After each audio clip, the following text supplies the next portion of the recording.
Hello friends and subscribers, welcome to Tamil Bell YouTube channel. நீங்க நம்ம சேனலை subscribe பண்ணல அப்படின்னா மறக்காம சப்ஸ்கிரைப் பண்ணுங்க. பக்கத்துல உள்ள பெல் பட்டனை கிளிக் பண்ணுங்க. நாங்க போடக்கூடிய வீடியோக்கள் எல்லாமே உடனடியா பாருங்க. இன்னைக்கு மேட்ச் யாருக்குன்னு சொல்லி பார்த்தோம் அப்படின்னா உமன்ஸ் ஏசியா கப்போட ஃபர்ஸ்ட் செமிஃபைனல் மேட்ச் இந்தியாவுக்கும் பங்களாதேஷ்க்கும். இந்த ரெண்டு டீமுக்குமான ஒரு ஃபுல் ப்ரிவியூ தாங்க இந்த வீடியோல பார்க்க போறோம். இந்த பர்டிகுலர் ப்ரிவியூ வீடியோ பார்க்கறதுக்கு முன்னாடி நீங்க இன்னும் நம்ம டெலகிராம்ல ஜாயின் பண்ணல அப்படின்னா மறக்காம ஜாயின் பண்ணிக்கோங்க. டிஸ்கிரிப்ஷன்ல லிங்க் இருக்கு. லாஸ்ட் ஹாஃப் அன் ஹவர்ல ஸ்மால் லீக்ஸ்க்கான டீமும் மெகா கான்டெஸ்டுக்கான டெமோ டீம்ஸும் அதுல கொடுத்துட்டு இருக்கோம். உங்களுக்கு ரொம்பவே யூஸ்ஃபுல்லா இருக்கும். ஸோ மறக்காம எல்லாரும் டெலகிராம்ல வந்து ஜாயின் பண்ணிக்கோங்க. டிஸ்கிரிப்ஷன்ல லிங்க் இருக்கு. அதே போல நீங்க இன்னும் XL11 ஆப்ல ஜாயின் பண்ணலனாலும் மறக்காம ஜாயின் பண்ணிக்கோங்க. டிஸ்கிரிப்ஷன்ல லிங்க் இருக்கு. இன்வைட் கோட் வந்து தமிழன். ஸ்மால் லீக்ஸ்க்கு ரொம்பவே பெஸ்டா இருக்கும். அது மட்டும் இல்லாம ஸ்மால் இன்வெஸ்டர்ஸ்க்கு எல்லாத்துக்குமே இந்த ஆப் வந்து ரொம்பவே சூப்பரா இருக்கும். ஏன்னா லெஸ் காம்படிஷன், யூசர் ஸ்பேஸ் கொஞ்சம் கம்மி, புதுசா மார்க்கெட்ல இருக்கக்கூடிய ஆப் அப்படிங்கிறப்போ கொஞ்சம் யூசர் ஸ்பேஸ் எல்லாம் கம்மியா இருக்கும். ஸோ ஸ்மால் இன்வெஸ்டர்ஸ்க்கு எல்லாமே இது ஒரு பெஸ்டான ஒரு ஆப்பா இருக்கும். அது மட்டும் இல்லாம இதோட ஃபீச்சர்ஸ் எல்லாம் பார்த்தோம் அப்படின்னா ரெஃபர் அண்ட் ஏர்ன் சொல்லிட்டு ஒரு ஆப்ஷன். நீங்க உங்க ஃப்ரெண்ட்ஸ்க்கு ரெஃபர் பண்றது மூலியமா அவங்க ப்ளே பண்றாங்க இல்லைங்களா, அவங்க ப்ளே பண்றப்போ கம்பெனிக்கு ப்ராஃபிட் கிடைக்கும். அந்த கம்பெனிக்கு ப்ராஃபிட் எவ்வளவு கிடைக்குதோ அதை வந்து 10% இருக்கு உங்களுக்கு கொடுக்குறாங்க லைஃப் டைம். அதாவது உங்களோட ஃப்ரெண்ட் அதுல அந்த ஆப்ல எவ்வளவு நாள் ப்ளே பண்றாரோ அது வரைக்குமே வந்து அவர் விளையாடுறதுல இருந்து உங்களுக்கு வந்து கமிஷன்ஸா கொஞ்சம் அந்த 10% கமிஷன்ஸா வந்துட்டு இருக்கும் கம்பெனிக்கு கிடைக்கக்கூடிய ப்ராஃபிட்ல இருந்து.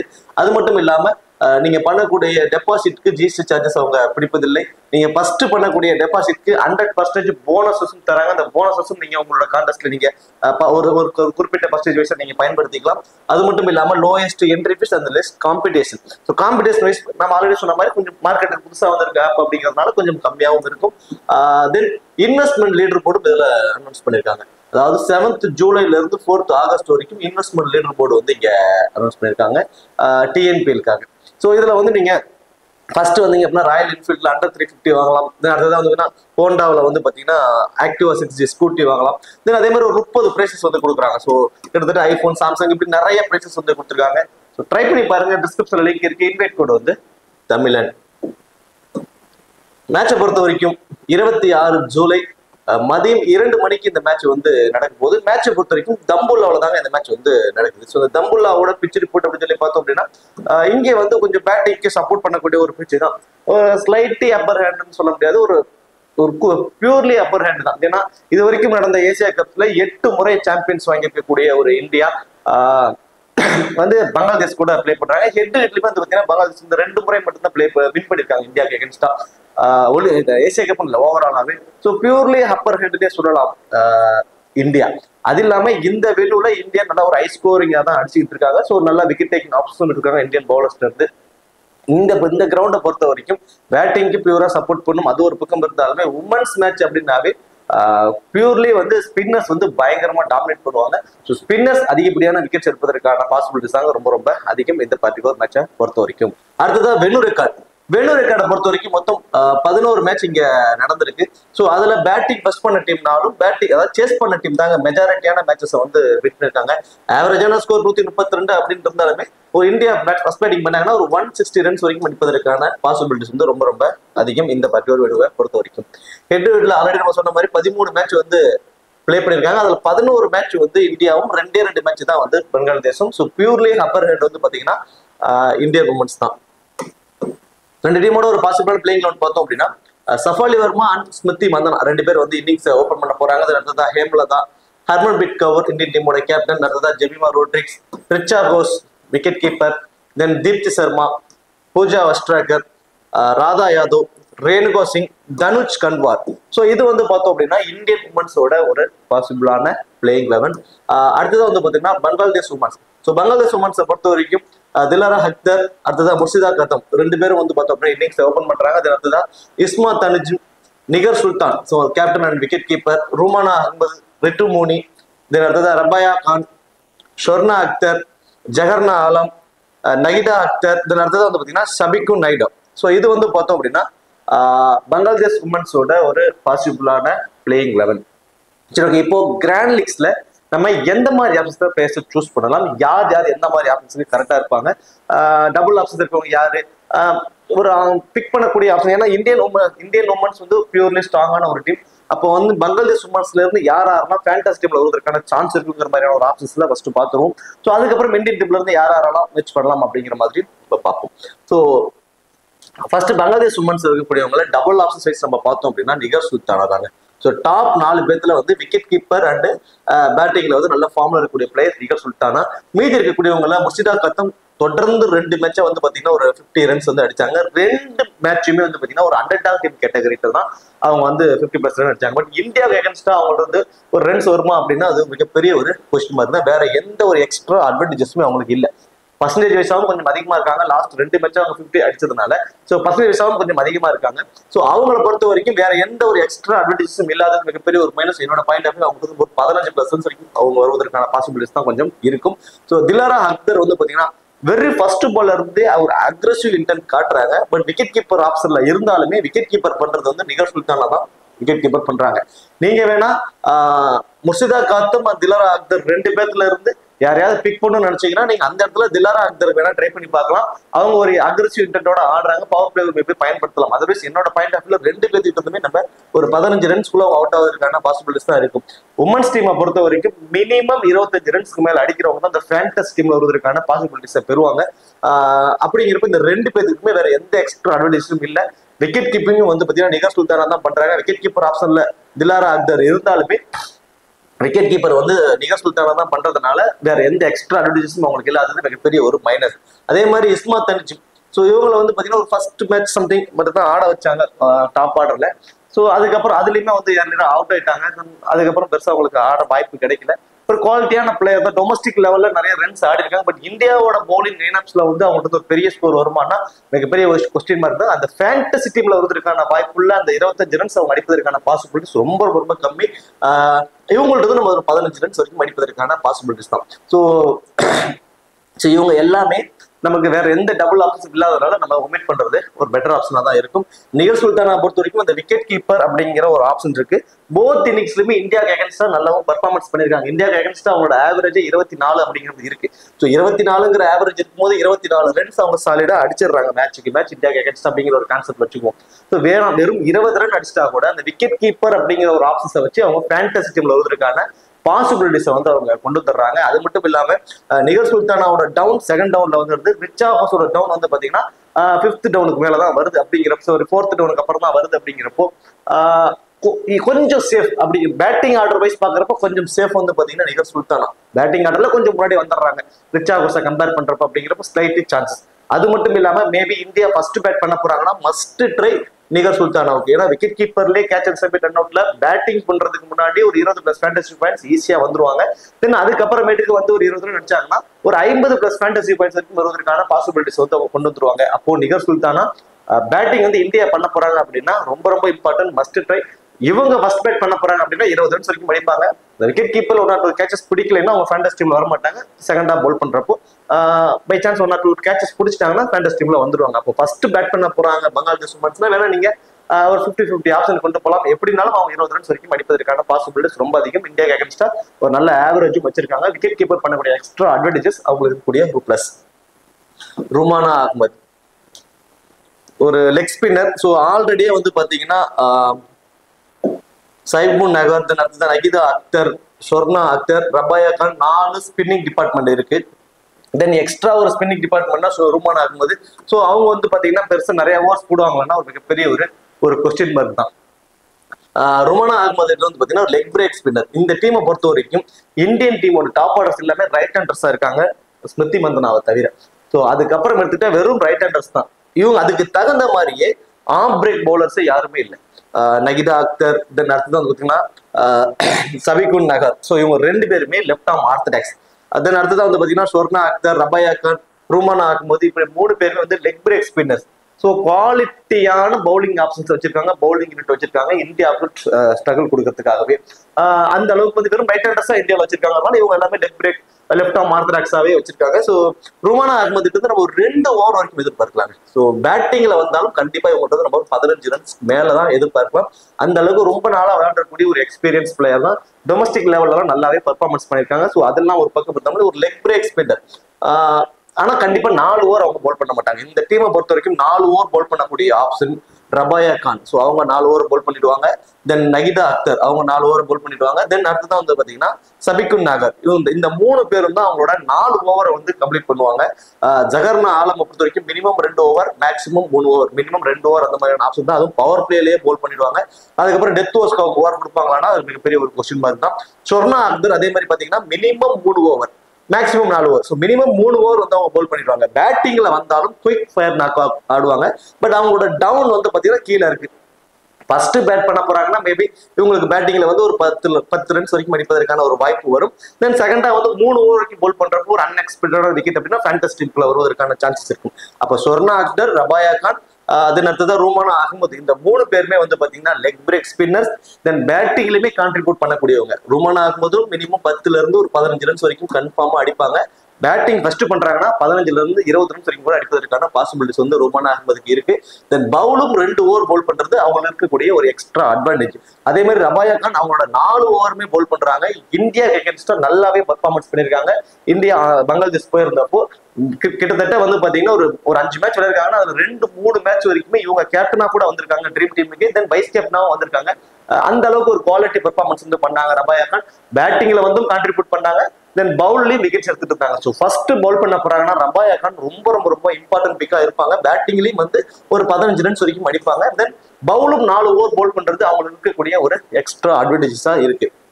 தென் நகிதா அக்தர் இந்த இதுல வந்து பாத்தீங்கன்னா இந்த சீசன்ல சூப்பரா பர்ஃபார்மன்ஸ் பண்ணிட்டு இருக்காங்க. விக்கெட் டேக்கிங் ஆப்ஷன்ஸ் இருக்கு. நிறைய பேர் அவங்க வந்து கேப்டனாவே ட்ரை பண்ணிட்டு இருக்காங்க. பட் இந்தியாவுக்கு எகென்ஸ்டா அவங்களோட விக்கெட் டேக்கிங் ஆப்ஷன்ஸ் வந்து ரொம்ப ரொம்ப கம்மியா தாங்க இருந்திருக்கு. ஸோ மேட்சுக்கு ஒரு விக்கெட் அப்படிங்கிற ரேஷியோட தான் இந்தியாவுக்கு எகென்ஸ்டா ஆடி இருக்காங்க. ஸோ ஒரு விக்கெட் அப்படிங்கிறப்போ நமக்கு அதிகபட்சம் ஒரு 25 ஒரு விக்கெட்டுக்கு வந்து 25 பாயிண்ட்ஸ். இந்த ஸ்டார்டிங் பாயிண்ட் 4 பாயிண்ட் அப்படிங்கிறப்ப 29 பாயிண்ட்.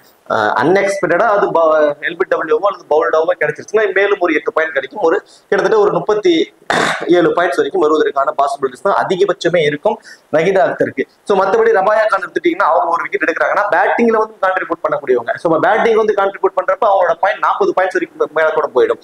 சொர்ணா அக்தர் அவங்களும் வந்து பாத்தீங்கன்னா 3 ஓவர் போல் பண்றாங்க. ஒரு விக்கெட் எடுத்துட்டாலும் ஒரு 10ல இருந்து 15 ரன்ஸ் வரைக்கும் எடுப்பதற்கான வாய்ப்பு. பர்டிகுலரா பேட்டிங் ஃபர்ஸ்ட் பண்ண போறாங்க பங்களாதேஷ் அப்படின்னா அவங்களுக்கு வந்து ரொம்ப இப்ப இவங்க எடுக்கக்கூடிய பாயிண்ட்ஸை விட அவங்க கொஞ்சம் பாயிண்ட்ஸ் அதிகமா எடுப்பாங்க. இப்படி எல்லாம் நம்ம வந்து ஒமிட் பண்ணலாம். சபிகுன் நகர், ஸோ இவங்க வந்து பாத்தீங்கன்னா மினிமம் ஒரு விக்கெட் வரைக்கும் எடுப்பாங்க. அதுவும் இந்தியா ஃபர்ஸ்ட் வந்து பேட் பண்ண போறாங்கன்னா இவங்களுக்கு அந்த ஆப்ஷன்ஸ் வந்து இருக்கும். ஸோ இந்த டீமை பொறுத்த வரைக்கும் ரூமானா அகமது, தென் அடுத்ததா ரபாயா கான், சொர்ணா அக்தர், இந்த 3 லெக் ஸ்பின்னருமே வந்து பாத்தீங்கன்னா இந்தியாவுக்கு எகென்ஸ்டா ஒரு நல்ல ஒரு பர்ஃபார்மன்ஸ் பண்ண வாய்ப்பு இருக்கும். மேபி ஒரு விக்கெட்டும் எடுப்பாங்க. தென் பேட்டிங்ல வந்து ஒரு கணிசமான ரன்ஸ் வந்து கான்ட்ரிபியூட் பண்ணக்கூடியவங்களா இருப்பாங்க. தென் அடுத்ததான் வந்து பாத்தீங்கன்னா நிகர் சுல்தானா, ஸோ விக்கெட் கீப்பர்ல இருந்து கிடைக்கக்கூடிய ஃபேண்டசி பாயிண்ட்ஸ். தென் பேட்டிங்ல வந்து அவங்க அடிக்கக்கூடிய கான்ட்ரிபியூட். ஸோ இது எல்லாமே வந்து பார்த்தோம் அப்படின்னா இந்தியா வந்து பேட் ஃபர்ஸ்ட் பண்ண போறாங்கன்னா இந்த 4 பேருக்குமே வந்து பாத்தீங்கன்னா ரொம்பவே ஒரு இம்பார்ட்டன்ஸ் வந்து கொடுத்துக்கோங்க. இதுவே வந்து இந்தியா வந்து ஃபர்ஸ்ட் பவுல் பண்ண போறாங்க அப்படின்னு சொல்லி வச்சுக்கோமே. ஸோ ஃபர்ஸ்ட் பவுல் பண்ண போறாங்க அப்படின்னா அந்த இடத்துல வந்து ரபாயா கான், தென் ரூமானா அகமது, தென் நகிதா அக்தர், இந்த 3 பேருமே வந்து பாத்தீங்கன்னா ரொம்ப ஒரு இம்பார்ட்டன்டா இருப்பாங்க. மேபி பங்களாதேஷ்ல இருந்து ஒரு 4வது ஆப்ஷனுக்கு நீங்க கொண்டு போகணும்னு நினைச்சீங்கன்னா அந்த இடத்துல நிகர் சுல்தானா ட்ரை பண்ணி பார்க்கலாம். ஏன்னா ஃபர்ஸ்ட் வந்து பங்களாதேஷ் பவுல் பண்றப்போ அவங்களுக்கு விக்கெட் கீப்பர் மூலியமா கிடைக்கக்கூடிய பாயிண்ட்ஸை விட இவங்க வந்து ஃபர்ஸ்ட் பேட் பண்றாங்க அப்படின்னா கண்டிப்பா அது கிடைக்காது. ஸோ அப்படிங்கிறப்போ நம்ம வந்து ஃபர்ஸ்ட் வந்து பங்களாதேஷ் பேட் பண்ண போறாங்கன்னா ஒரு 50-50 ஆப்ஷன்ஸ்ல நிகர் சுல்தானா வச்சுக்கலாம். மீதி இருக்க ஆப்ஷன் கூட டபுள் ஆப்ஷன் இருக்கிறவங்களுக்கு கொஞ்சம் இம்பார்ட்டன்ஸ் வந்து கொடுத்துக்கலாம். சரி, ஓகே. இப்போ இந்த டீம்ல இருந்து நிகர் சுல்தானா 1, ருமானா அகமத் 2, தென் நகிதா அக்தர் 3, சொர்ணா அக்தர் 4, ரபாயா கான் 5, தென் இதுல டிஃபரன்சியலா நீங்க ஒரு பிக்கை நீங்க ட்ரை பண்ணி பாக்குறதா இருந்தா ரித்துமுனி, இவங்க வந்து கிட்டத்தட்ட 6வது ஆப்ஷன். இந்த 6வது ஆப்ஷனுக்கு ரித்துமுனி நான் கொடுக்குறேன். ரித்துமுனியை பத்தி நம்ம பேசவே இல்லை. அவங்க வந்து right arm medium fast bowler. ஒரே ஒரு ஃபாஸ்ட் பவுலரோட தான் போறாங்க, ஜகர்னா ஆலம். ஸோ இவங்க ஒரே ஒரு ஃபாஸ்ட் பவுலரோட தான் போறாங்க. அப்படிங்கிறப்போ ரித்துமுனிக்கு மேபி ஒரு 1 or 2 ஓவர்ஸ் வரைக்கும் கொடுக்கலாம். லாஸ்ட் 2 மேட்சஸா அவருக்கு ஓவர் கொடுக்குறாங்க, விக்கெட்டும் எடுத்துட்டு இருக்காங்க. ஸோ லாஸ்ட் மேட்ச் ஒரே ஒரு ஓவர் தான் கொடுத்தாங்க, அதுலயும் ஒரு விக்கெட் எடுத்துட்டாங்க. ஸோ அதுக்கு முன்னாடி மேட்ச்ல வந்து பாத்தீங்கன்னா 3 ஓவர் வரைக்கும் போட்டிருக்காங்க, 2 விக்கெட் வரைக்கும் எடுத்தாங்க. ஸோ பவுல் வந்து சம்டைம்ஸ் கொடுக்குறாங்க. ஸோ ஒரே ஒரு ஃபாஸ்ட் பவுலரோட போறதுனால மேபி 1 or 2 ஓவர் பவர் பிளேல கூட கொடுக்கலாம் ஜகர்னா ஆலம் கூட பவுல் பண்றதுக்கு. ஸோ அன்எக்ஸ்பெக்டடான ஒரு விக்கெட் தென் பேட்டிங்ல வந்தாலும் மினிமம் 20 ரன்ஸ் வரைக்கும் அடிப்பாங்க. போத் இன்னிங்ஸ்லுமே அவங்க வரக்கூடிய டவுன் அந்த மாதிரியான ஒரு டவுன் மேட்சுக்கு தகுந்த மாதிரி கொஞ்சம் அவங்களோட இது இன்டென்ட்டா மாத்தி ஆடக்கூடிய ஒரு பிளேயர் அவங்க. ஸோ டிஃபரன்சியெல்லாம் நீங்க ட்ரை பண்றதா தான் அவங்க ட்ரை பண்ணி பார்க்கலாம். என்னோட பாயிண்ட் ஆஃப் வியூல ருமான் அகமது, ரபாயா கான், சொர்ணா அக்தர் இந்த 3 பேரும் கொஞ்சம் ஃபேண்டசி வேல்யூ இன்க்ரீஸ் ஆக இருக்கக்கூடியவங்களா இருக்கிறாங்க.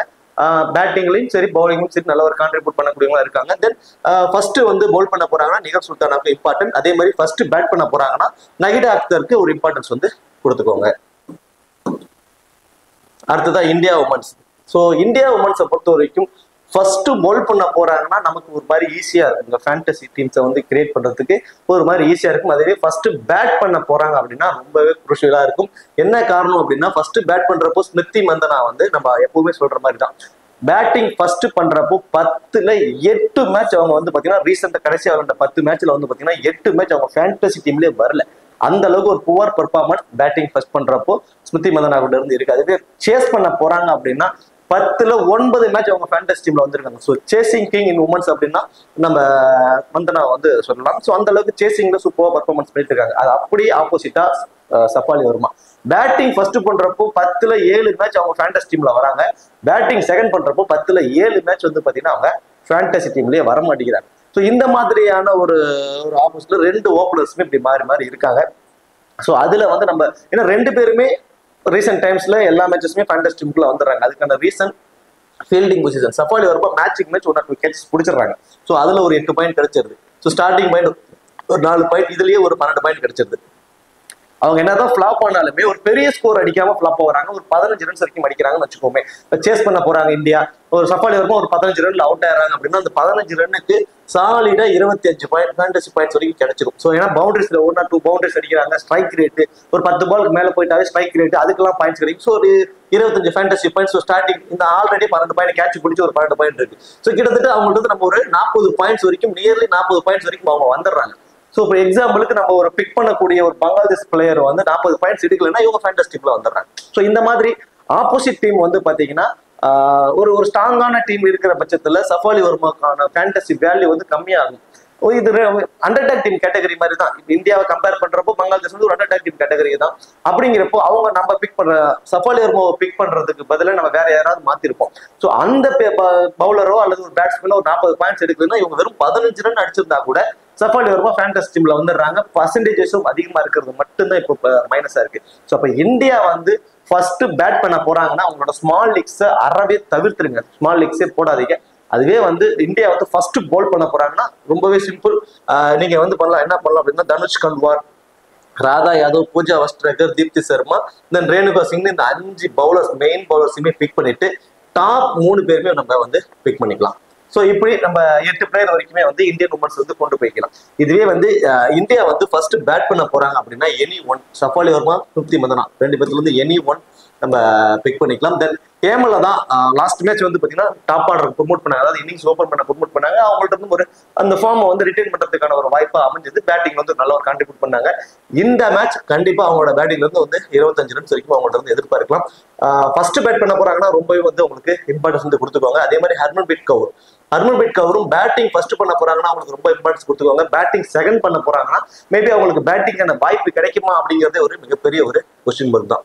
ஜெமிமா ரோட்ரிக்ஸ் இந்த பர்டிகுலர் மேட்ச் இந்தியா வந்து ஃபர்ஸ்ட் பேட் பண்ண போறாங்கன்னா மஸ்ட் ட்ரை ஜெமிமா ரோட்ரிக்ஸ். என்ன காரணம் அப்படின்னா டாப் ஆர்டர்ல ஏறினா ஒரு விக்கெட் விழுந்துருச்சு அப்படின்னா உடனே வந்து ஜெமிமா ரோட்ரிக்ஸோட டவுன் ஹர்மன்பீட் கவுரை வந்து பீட் பண்ணி முன்னாடி போயிடும்.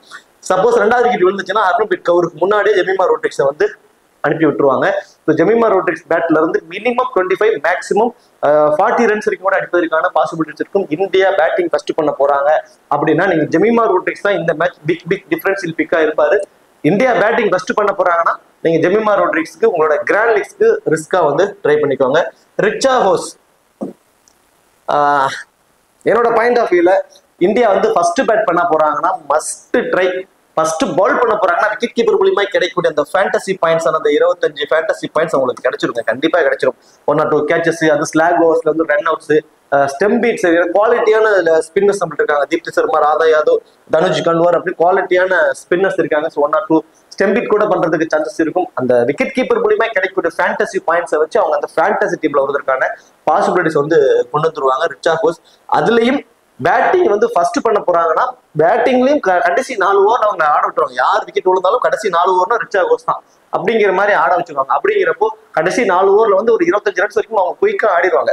ஸோ தென் விக்கெட் கீப்பர் மூலியமா கிடைக்கக்கூடிய ஃபேண்டசி பாயிண்ட்ஸ் மஸ்ட் அவங்க தான், வேற யாருமே இருக்க மாட்டாங்க. விக்கெட் கீப்பர் ஆப்ஷன்ஸ்க்கு அவங்க தான் வந்து அவங்க தான் ஃபேண்டசி டீம்ல வந்துருவாங்க. இதுவே இந்தியா ஃபர்ஸ்ட் பவுல் பண்றாங்க அப்படின்னாலுமே வந்து பாத்தீங்கன்னா விக்கெட் கீப்பர் மூலியமா கிடைக்கக்கூடிய ஃபேண்டசி பாயிண்ட்ஸ் ஒரு 20 ஃபேண்டசி பாயிண்ட்ஸ் வருதுன்னு வச்சுக்கோமே. அதை விட அவங்க கம்மியான ரெண்டுல நிகழ் சுல்தானா அவுட் ஆகணும். அப்படிங்கிறப்போ அது மட்டும்தான் ஒரு 50-50 ஆப்ஷனுக்கு தள்ளப்படுது. அதர்வைஸ் இந்தியா ஃபர்ஸ்ட் பேட்டிங்னா must try Richa Ghosh wicketkeeper ஆப்ஷனுக்கு. ஸோ என்னை பொறுத்து நான் ஆல்ரெடி சொன்ன மாதிரி தாங்க, இந்தியா வந்து ஃபர்ஸ்ட் பவுல் பண்ண போறாங்கன்னா 5 பவுலர் தென் டாப் ஆர்டர்ல இருக்கக்கூடிய 3 பிளேயர், இந்த காம்பினேஷன் தான். இதுவே இந்தியா ஃபர்ஸ்ட் பேட் பண்ண போறாங்கன்னா சஃபாலி வர்மா, மந்தனா 2 பேர்ல இருந்து எனி ஒன், தென் ஹேமலதா, ஜெமிமா ரோட்ரிக்ஸ், ரிச்சா கோஸ் இந்த மாதிரி காம்பினேஷன்ல நீங்க ட்ரை பண்ணி பார்க்கலாம். அப்படி இல்லைன்னா டாப் ஆர்டர்ல இருக்கிற எனி ஒன், தென் அடுத்தது வந்து ஹர்மன்பிரீத் கவுர், ஜெமிமா ரோட்ரிக்ஸ். ஸோ இந்த மேட்ச் இந்தியா ஃபர்ஸ்ட் பேட் பண்றாங்கன்னா ஜெமிமா ரோட்ரிக்ஸ் வந்து பாத்தீங்கன்னா ரொம்பவே வந்து ஒரு இம்பார்ட்டன்ட் பிக்கா இருப்பாங்க. ஸோ இந்தியன் டீமை பொறுத்த வரைக்கும் கேப்டன் வைஸ் கேப்டன் ஆப்ஷனுக்கு எல்லாம் ஆப்டா இருக்கக்கூடியவங்க Deepti Sharma. Match minimum 2 wicket எடுத்துறாங்க. ஒரு மாதிரியான ஒரு சேஃபான ஹேண்டா வந்து அவங்க இருக்காங்க. இப்போ நம்ம எக்ஸாம்பிளுக்கு ஸ்மிருதி மந்தனாவுக்கு ஒரு கேப்டன் ஆப்ஷனை கொடுக்குறோம் அப்படின்னா அவங்க ஒரு 30 ரன்ஸ்ல அவுட் ஆயிடுறாங்கன்னு வச்சுக்கோமே. ஒரு கிட்டத்தட்ட ஒரு 70+ ஃபேண்டசி பாயிண்ட்ஸ் வரைக்கும் வருவாங்க கேப்டனா போட்டு. ஸோ 30 ரன் அடிக்கிறாங்கன்னா ஒரு 40+ ஃபேண்டசி பாயிண்ட்ஸ் வருவாங்க. ஒரு 80 கேப்டனா போட்டீங்கன்னா ஒரு 80 ஃபேண்டசி பாயிண்ட்ஸ் வரும்.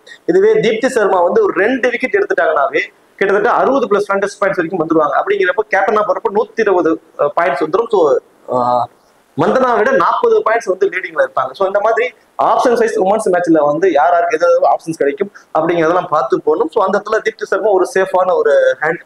அதே மாதிரி தனுஜ் கன்வார் இந்த மேட்ச் நீங்க ட்ரை பண்ணி பாருங்க கண்டிப்பா. 2 மேட்சாமே அவருக்கு வாய்ப்பு கொடுத்தாங்க, விக்கெட்டை எடுக்கல. இந்த மேட்ச் அவர்கள் இருந்து கண்டிப்பா விக்கெட் எடுப்பதற்கான பாசிபிலிட்டிஸ் இருக்கும். ஒரு ரிஸ்கா அவங்களுக்கு வந்து ஒரு வைஸ் கேப்டனாவோ அல்லது ஒரு கேப்டனாவோ ட்ரை பண்ணி பாருங்க. ரொம்ப ரொம்ப ரொம்ப டிஃபரன்ஸ்ல இருக்கும். இதுல வந்து நான் இந்தியா ஃபர்ஸ்ட் பவுல் பண்ணாங்கன்னா 5 பவுலருமே கூட பிக் பண்ணுங்க அப்படின்னு சொல்லியிருந்தேன். ஆனா நிறைய பேர் ஒரு தனுஜ் கன்வாரை பிக் கூட பண்ணிருக்க மாட்டாங்க. அந்த அளவுக்கு வந்து விக்கெட் சுத்தமே எடுக்கல. பாயிண்ட்ஸ் அவங்களோட அந்த ஃபேண்டசி ஆப் ஓப்பன் பண்ணோம்னா அவங்களோட பாயிண்ட்ஸ் ரொம்ப ரொம்ப கம்மியா இருக்கும். செலக்டிங் பர்சன்டேஜ் ரொம்ப கம்மியா இருக்கும். ஒரு டிஃபரன்சியல் பிக்கா நீங்க தனுஜ் கன்வாரை கண்டிப்பா ட்ரை பண்ணி பார்க்கலாம். ஒரு 2 விக்கெட் வரைக்கும் கூட அவங்களால எடுப்பதற்கு இந்த மேட்ச் வந்து வாய்ப்பு ரொம்ப அதிகம். அதே மாதிரி சஃபாலி வர்மாவுக்கு நிறைய பேர் கேப்டன் வைஸ் கேப்டன் ஆப்ஷனா கொடுத்துருப்பாங்க. லாஸ்ட் 2-3 மேட்ச் அவங்க இருந்த பர்ஃபார்மன்ஸ்ல சேஸ் பண்ண போறாங்கன்னா மேபி ஒரு 50-50 ஆப்ஷன் அவங்களை பயன்படுத்திக்கோங்க. டீம்லயே ஃபர்ஸ்ட் பேட் பண்ண போறாங்கன்னா நீங்க ரிஸ்கா ஒரு வைஸ் கேப்டன் ஆப்ஷன் கூட நீங்க ட்ரை பண்ணி பார்க்கலாம். அதே மாதிரி பங்களாதேஷ் உமன்ஸ்ல இருந்து நம்ம ரபாயா கான். ஸோ இவங்களை மட்டும் பங்களாதேஷ் வந்து ஃபர்ஸ்ட் பவுல் பண்ண போறாங்கன்னா ஒரு ரிஸ்கா ஒரு கேப்டனாவோ அல்லது வைஸ் கேப்டன் ஆப்ஷனோ ட்ரை பண்ணி பார்க்கலாம். மேபி ஒரு வைஸ் கேப்டன் ஆப்ஷனா நீங்க ட்ரை பண்ணி பார்க்கலாம். ஃபர்ஸ்ட் வந்து இந்தியா பேட் பண்ண போறாங்க அப்படின்னா, ஏன்னா ஃபர்ஸ்ட் பவுல் பண்றப்பையும் ஒரு கணிசமான விக்கெட்ஸ் எடுப்பாங்க, 1 or 2 விக்கெட்ஸ் எடுப்பாங்க. அதுலயும் அந்த 16 ஓவருக்கு அப்புறம் அவங்க வந்து 1 or 2 ஓவர்ஸ் போடுறாங்க.